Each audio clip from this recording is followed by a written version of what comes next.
दो विश्व युद्ध ने दुनिया को झकझोर दिया था, निराशा छाई हुई थी। और सेकेंड वर्ल्ड वॉर के बाद पोस्ट वर्ल्ड वॉर एक दुनिया में एक नया ऑर्डर, न्यू वर्ल्ड ऑर्डर उसने आकार लिया। एक दुनिया में एक नया order, new world order. Narendra Modi ने पार्लियामेंट में न्यू वर्ल्ड ऑर्डर के बारे में बात की है कि कोरोना महामारी खत्म होने के बाद विश्व में न्यू वर्ल्ड ऑर्डर लागू हो जाएगा। आप लोग न्यू वर्ल्ड ऑर्डर के बारे में जानते ही हैं, फिर भी मैं यहाँ आपको बताता चलूं कि न्यू वर्ल्ड ऑर्डर में पूरी दुनिया में एक ही लीडर होगा, एक ही गवर्नमेंट होगी, एक ही रिलीजन होगा, यानी रिलीजन खत्म हो जाएगा और सब लोग न्यू एज में विश्वास करेंगे और पूरी दुनिया में एक ही करेंसी। अब तक लोग न्यू वर्ल्ड ऑर्डर का मजाक उड़ा रहे थे, उनके लिए ये एक चेतावनी है कि आप संभल जाइए। न्यू वर्ल्ड ऑर्डर कोई मजाक नहीं है, ये सच में लागू होगा। मैंने मेरी पिछली वीडियोस में इसके बारे में कई बार जिक्र किया है और न्यू वर्ल्ड ऑर्डर की जानकारी दी है। शांति के मार्ग पर चलने के शपथ हुए, यूएन का निर्माण हुआ, यूएन का निर्माण हुआ, इंस्टीट्यूशंस बनी, इंस्टीट्यूशंस बनी, भांति भांति के मैकेनिज्म तैयार हुए ताकि विश्व को पोस्ट वर्ल्ड वॉर के बाद एक सुचारू ढंग से शांति की दिशा में ले जाया जाए। लेकिन अनुभव कुछ और निकला। अनुभव ये निकला कि दुनिया में शांति की बात हर कोई करने लगा। पोस्ट वर्ल्ड वॉर शांति की बातों के बीच भी हर कोई जिसकी ताकत थी अपनी सैन्य शक्ति बढ़ाने लगा।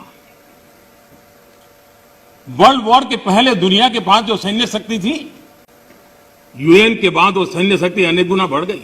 यूएन के बाद वो सैन्य शक्ति अनेक गुना बढ़ गई। छोटे मोटे देश भी सैन्य शक्ति की स्पर्धा में आने लग गए।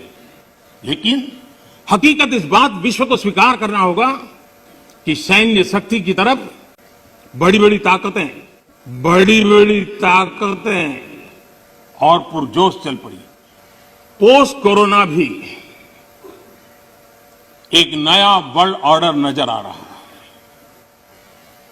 पोस्ट कोरोना भी एक नया वर्ल्ड ऑर्डर नजर आ रहा है। पोस्ट कोरोना के बाद दुनिया में एक नया संबंधों का वातावरण शेप लेगा। लेकिन आज पोस्ट कोरोना जो नया वर्ल्ड ऑर्डर तैयार होगा, और होना ही है, और होना ही है, और होना ही है, किस रूप का होगा, कैसा होगा, कौन उसको इनिशिएट करेगा, वो तो वक्त बताएगा। ऐसी स्थिति में भारत विश्व से कट करके नहीं रह सकता। नरेंद्र मोदी ने इस स्पीच में कहा है कि न्यू वर्ल्ड ऑर्डर ने कब आकार लिया था। अगर आपको ये पूरी स्पीच सुननी है तो नीचे डिस्क्रिप्शन में मैं इसकी लिंक डाल दूंगा। आपसे रिक्वेस्ट है कि एक बार आप उसे जरूर देखें। नरेंद्र मोदी ने पार्लियामेंट में जो स्पीच दी है उसमें उन्होंने आगे कहा, वर्ल्ड वॉर 2 के बाद पूरी दुनिया में शांति लाने के लिए यूनाइटेड नेशंस को बनाया गया। यूनाइटेड नेशन के बनने के बाद सब देशों की सैन्य शक्ति पहले से बढ़ गई। यहाँ मैं आपको बता दूं कि छोटे छोटे देश थे, उनको दुनिया के इलिट्स क्लास लोग या कह लो कि सीक्रेट सोसाइटीज ने उनकी सैन्य शक्ति बढ़ाने के लिए कर्जे दिए और फिर ऐसे देश पर ये लोग हुक्म चलाने लगे। आगे जाके फिर से नरेंद्र मोदी ने बताया कि कोरोना महामारी खत्म होने के बाद न्यू वर्ल्ड ऑर्डर लागू होना ही है। कौन उसे इनिशिएट करेगा ये तो वक्त ही बताएगा। ऐसी स्थिति में भारत विश्व से कट के नहीं रह सकता। यानी मेरे दोस्तों, भारत न्यू वर्ल्ड ऑर्डर में शामिल हो चुका है। अब लग रहा है कि पिछले सालों में भारत में जो भी कुछ हो रहा है सब न्यू वर्ल्ड ऑर्डर का हिस्सा है। नरेंद्र मोदी ने जो बड़ी बड़ी ताकतों का जिक्र किया है, ये वही ताकत है जो अब भारत देश के ऊपर रूल कर रही है। सेकंड वर्ल्ड वॉर के बाद यूएन की रचना की गई ताकि पूरी दुनिया में शांति और अमन चैन हो। लेकिन सच बात यह है कि यूएन की रचना जॉन डी रॉकफेलर के घर में की गई थी। रॉकफेलर ने यूएन को बनाया था और उसे फंड किया था। यूएन का जो बिल्डिंग था वो जमीन भी रॉकफेलर फैमिली ने दी थी। और आप सब जानते हैं कि रॉकफेलर फैमिली इल्यूमिनाटी की 13 ब्लड लाइन में से एक है। यही लोग इसराइल को वर्ल्ड मैप पर वापस लाए और आज इजराइल को इतना मजबूत कर दिया कि वो पूरी दुनिया के देशों को, बैंक वगैरह को कर्जा देता है।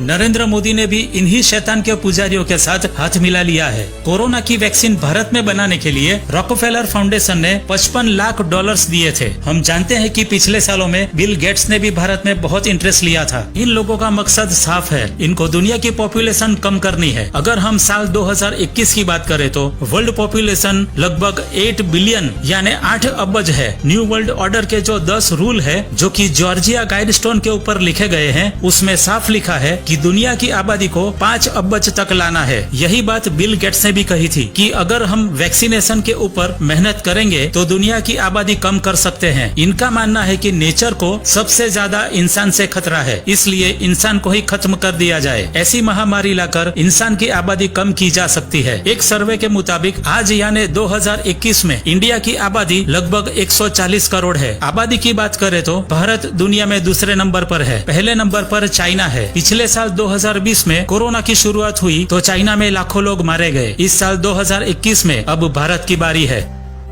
इस वक्त हम देख रहे हैं कि पूरे भारत में हजारों लोग मर रहे हैं और सरकार तमाशा देख रही है, कुछ नहीं कर पाती है क्योंकि अब सीक्रेट सोसाइटी के हाथों में सब कुछ चला गया है। नरेंद्र मोदी भी मरते लोगों को देख नहीं पा रहे होंगे, वो भी ये सब रोकना चाहते होंगे, लेकिन भारत के लिए डीपॉपुलेशन एजेंडा जारी कर दिया गया है। लोग तड़प तड़प के मर रहे हैं, दवाई नहीं है, ऑक्सीजन नहीं है, हॉस्पिटलों में आग लग रही है, लोग जलकर मर रहे हैं। शैतान के पुजारियों ने भारत देश के ऊपर राज करना शुरू कर दिया है। पिछले साल अमेरिका में कोरोना की वजह से हजारों लोग मारे गए। साइंटिस्टों ने, डॉक्टरों ने, मीडिया ने, दुनिया के लीडर्स ने, जनता ने, सब लोग डोनाल्ड ट्रंप को कह रहे थे कि अमेरिका में संपूर्ण लॉकडाउन कर दो, लेकिन उस वक्त डोनाल्ड ट्रंप कुछ नहीं कर पाया। दुनिया में न्यू वर्ल्ड ऑर्डर लाने के लिए अमेरिका का कमजोर होना बहुत जरूरी है और इसीलिए ये सब किया गया था। इस साल इंडिया में ये देखने को मिल रहा है। इंडिया के doctors, scientist, private associations, experts, Bharat की जनता, अमेरिका के डॉक्टर्स, साइंटिस्ट सब भारत को कह रहे हैं कि भारत में संपूर्ण लॉकडाउन ही देश को महामारी से बचा सकता है, लेकिन नरेंद्र मोदी लॉकडाउन करने से मना कर रहे हैं। जब तक इनका मौत का टारगेट पूरा नहीं हो जाता तब तक लोगों को मरने दिया जाएगा। सीक्रेट सोसाइटीज ने पूरी तरह कब्जा कर लिया है और अब ये लोग भारत देश के ऊपर राज कर रहे हैं। डॉक्टर रीमा लाइबो नेचुरल सॉल्यूशन फाउंडेशन की मेडिकल डायरेक्टर है। उन्होंने भी कहा था कि एक महामारी आएगी और दुनिया में बहुत लोग मारे जाएंगे। इन लोगों का एजेंडा 21 पूरा होता नजर आ रहा है। लोगों से आजादी छीन ली गई है, आम जनता के ऊपर जबरदस्ती की जा रही है, नए नए नियम बनाकर जबरन अमल कराया जा रहा है, पूरी तरह से माइंड कंट्रोल किया जा रहा है। न्यू वर्ल्ड ऑर्डर के दरमियान पूरी दुनिया पर अमल चलाने वाला एक ही लीडर होगा और वो होगा एंटी क्राइस्ट, जो पहले बहुत अच्छा बनेगा, लोगों को अपने वश में करेगा और फिर अपने कंट्रोल में लेगा। अब पहले जैसी स्थिति वापस नहीं होगी। हमें ऐसे ही डरा धमका कर रखा जाएगा। हमें जबरन इन शैतान के पुजारियों की मर्जी के मुताबिक चलना होगा। ये लोग जब कहेंगे तब हमें अपने घरों में कैद होना पड़ेगा और जब कहेंगे हमें इंजेक्शन लगवाना पड़ेगा। ये कोई नई शुरुआत नहीं है, ये बहुत पहले से दुनिया में हो रहा है। अब भारत में खुलेआम इसके ऊपर अमल किया जाएगा और कोई कुछ नहीं कर पाएगा।